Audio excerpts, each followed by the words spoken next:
আপনি মুসলমানের সন্তান হয়ে কেমনে বলেন আমার দল জিতবে? আপনার দল কি আর্জেন্টিনা? আপনার দল কি ব্রাজিল? আরে আপনি মুসলমানের সন্তান, আপনার থেকে লজ্জা থাকা প্রয়োজন। আপনার দল তো সেই যিনি না খেয়ে পেটের মধ্যে পাথর বেঁধেছেন। অবশ্যই আপনি তো তারই দল করবেন যিনি 63 সাল জিন্দেগি আপনার জন্য দুনিয়াতে কান্না করেছে, গরিব হিসেবে আপনাকে কষ্ট না দেওয়ার জন্য আপনার জন্য এত কিছু করেছে। দন্দন মোবারক শহীদ করেছে, মাথার মধ্যে লোহার টুপি ভেঙে অংশ লেগেছিল, সেখানেও আপনাকে বলে নাই। কঠিন হাসরের দিনে সকল নবীরা ইয়ানফসি ইয়ানফসি করবে, সেই নবী আপনার জন্য ইয়া হাবলি উম্মতি ইয়া হাবলি উম্মতি উম্মতি করবে। যে নবী রাতে ঘুমায় নাই শুধু আপনার জন্য। সবকিছু কি অতি শীঘ্রই ভুলে গেছেন?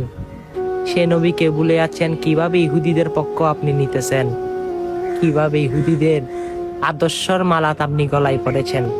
সে নবীর কলিজায় আপনি ছুরি দিয়ে আঘাত করতেছেন না তো? সে নবীর শাফায়াতকে হাসরের ময়দানে পাবেন।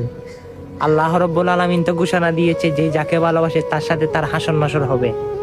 আপনি ইহুদিদের ভালোবাসেন মানে হয়তো জাহান্নাম আপনার জন্য অনিবার্য। হে মুসলমান ভাইয়েরা, আসুন না সে নবীর আদর্শের মালায় গলায় পড়ি, সে নবীর সুন্নত ধারণ করি, সে নবীর বার্তাগুলো মানুষের কাছে পৌঁছে দিই, মানুষকে সতর্ক করে দিই।